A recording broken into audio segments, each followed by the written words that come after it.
Hello, and welcome to another episode of the Yoga Podcast. Today, I've got a very special guest, Dean King from Personal Edge Consultancy, and we're going to share some information about the live in-person retreat that we're both co-hosting. In a few months, it's on the Lionsgate portal. Very powerful, energetic day, 8th of August, 2026 at Kondalila Eco Resort at the Sunny Coast. Dean, take it away. Thanks, Praveena. As always, very excited to be collaborating with Praveena. And I think we've got a pretty special day organised for leaders and entrepreneurs who really want to take a little bit more control over their own wellness. And one of the elements that I'll be focusing on is breath work, but I'm going to relate breath work to sleep. And so, Praveena, would it be interesting for you to know that shift workers someone who's been doing shift work for a long period of time, according to research, can live have a shorter life expectancy between 5 to 12 years. Wow, that's a whole decade. It's That's a a bit whole scary. decade lost. And also, what I find even more worrying is that same group are more predisposed to cardiovascular disease. So shift work isn't good for us. We're not meant to be awake at night time, and it upsets our circadian rhythm. And so one of the elements that I'll be going through with you on the day will be breath work. And Praveena's familiar with breath work, but breath work can be a tool that you can use to get to sleep. It can be the tool that helps you go back to sleep, but it's the tool that can also help get rid of stress, to help your central nervous system unwind, relax, and reset itself, which is really important because if you're an entrepreneur, if you're a leader, you need to be at your peak performance. And sleep is one of the foundations of overall wellness. So I'm really excited to be working with Praveena on this project. And sleep is something that we need to be very conscious of. I know I still have trouble with sleep, but my breath work is getting easier and better, and it helps me really get off to sleep now. So I'm getting a lot of benefit from it. That's amazing. Sleep hygiene is so important. And, those are some really interesting stats that you've shared around sleep. And what are some things that people can do at home, but what are the things that's going to be brought about or talked about at the retreat, Dean? Because there's obviously things that we could do at home, working on our sleep hygiene, but this retreat is not just about telling you what to do.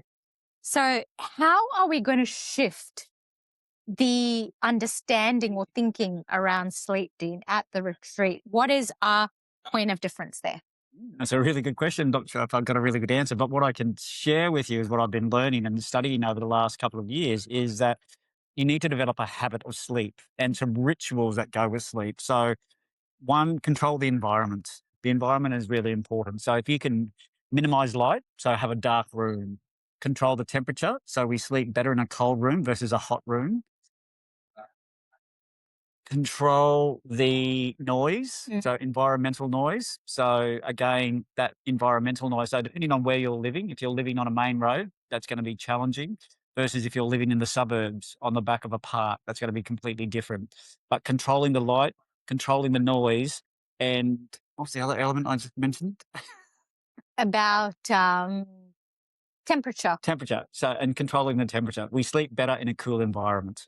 So they're probably my first three tips: to develop rituals over getting yourself set up for sleep. And also probably the other three things that I've become a bit more aware of is eating 3 hours before you go to sleep. So important. Going to bed on a full stomach, you're not going to have a great sleep. So again, be mindful of when you're eating and try to go to bed at the same time every night. And again, this is where shift workers and entrepreneurs, when our minds are busy and it keeps us up late at night or we're on shift work, this is where our circadian rhythm can get really out of whack, and then it's harder to get back into a routine.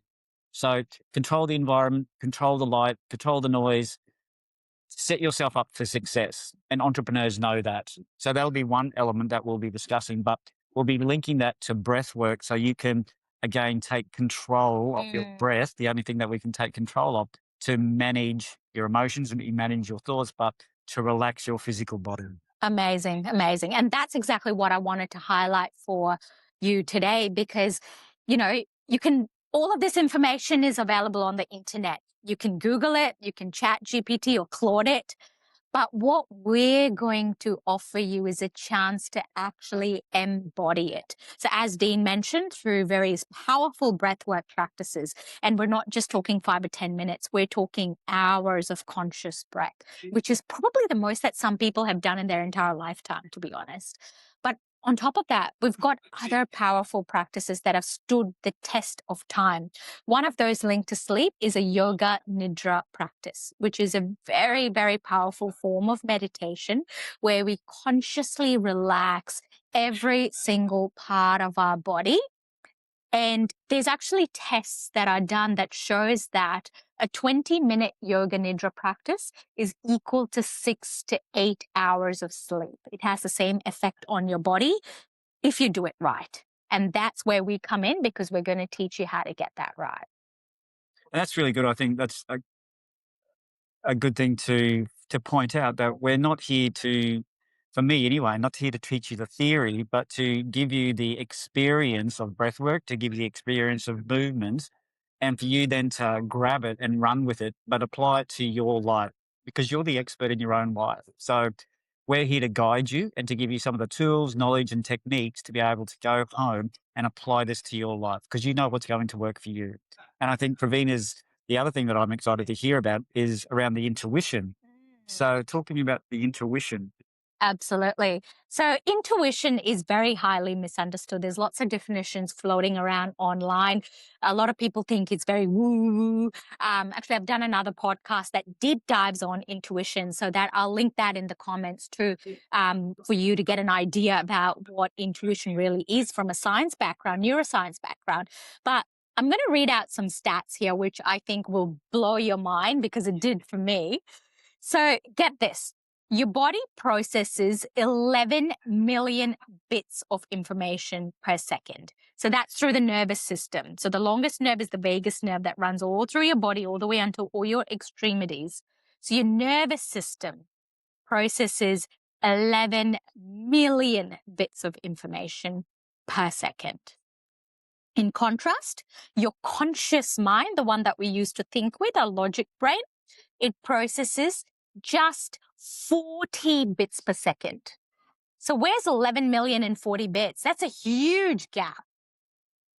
The point I'm trying to make here is that we can think faster with our body through our nervous system than just using your mind. So why would you not use that incredible human potential for making decisions? When you attend this retreat, you're going to walk away instantly by the end of the day with the capacity to listen to your entire body to make decisions, not just the logic mind. Very practical. And it's not just the practicality of it. We're going to teach you ways in how you can measure and track it, because it's only when you track and measure that you improve. Dean and I both work with in a lot of corporate environments with a lot of entrepreneurs, and we know KPIs, ROIs, everything runs on numbers. And that's why we're going to talk to you in numbers, but convert something as woo, and I'm saying that in quoted brackets, like intuition, but give you a very black and white version of it. Here's some more. Could I? Yeah, So intuition and gut feeling, are they the same thing? they are. So your gut actually has more neurons or nerve cells than your brain. And from what I understand, it has more serotonin. Correct. So there's a loop between the brain and the gut around our serotonin loop. So we actually have more serotonin in our gut than in our brain, which is interesting. That's it. And if you're a leader or a business owner who's not using intuition as part of your tracking for your employees, performance review that you do at the end of the year, you're leaving money on the table. Because get this, I'm going to read out some legit stats here from McKinsey. 85% of executives rely on gut instinct for at least some major decisions. 72% of senior leaders trust their intuition as much as data for strategic decisions. This is from Harvard Business Review. This other one is from Leeds University. intuitive decision makers were right up to 90% of the time in high stakes, high pressure environments. 90%. I don't think I need to say any more about that. Yeah. And if you want to look at actual dollar figures, poor decision making costs organizations estimate 250 million per year in wasted time, rework, and missed opportunity. That data is from McKinsey Global Institute. So basically, need I say more? The numbers show it. We can help you get there. You walk away knowing how to sleep better, how to make clearer decisions, and that's only a small part of what you're going to get on that day. Are there any parting words you'd like to leave us with, Dean? No, I'm just excited to be collaborating with Praveena, but we're excited to bring you along on our journey. So tickets are limited. So if you want to take a part in this experience, I'd urge you to make a really good decision quite quickly. But seats are limited because we like to keep it an intimate group. And we want to take that group with us as we continue to grow and develop as well. So this is your opportunity to invest in you so you understand more about yourself, but it's on your own journey into wellness. Because if you're not well, you're not going to perform at any level. So that's it from me. But very excited to be on this project working with Praveena. Thank you, Dean. And on top of that, by the way, it's going to be the most beautiful environment. It's like Kondalila waterfalls, very peaceful environment. And the chef there, we're organizing lunch for you guys. The chef is actually an equivalent of a Michelin star restaurant. And, you know, the last time I had the dal and rice there, like coming from an Indian background, one of the best I've ever had in my life. So great food, great company, great environment. What more do you need? Oh, actually, there is one more thing. The planets are aligned too. So it's the 8th of the 8th. Very good day for business and growing your business and personal development. We'll see you there, 8th of August at Kondalila. Thank you.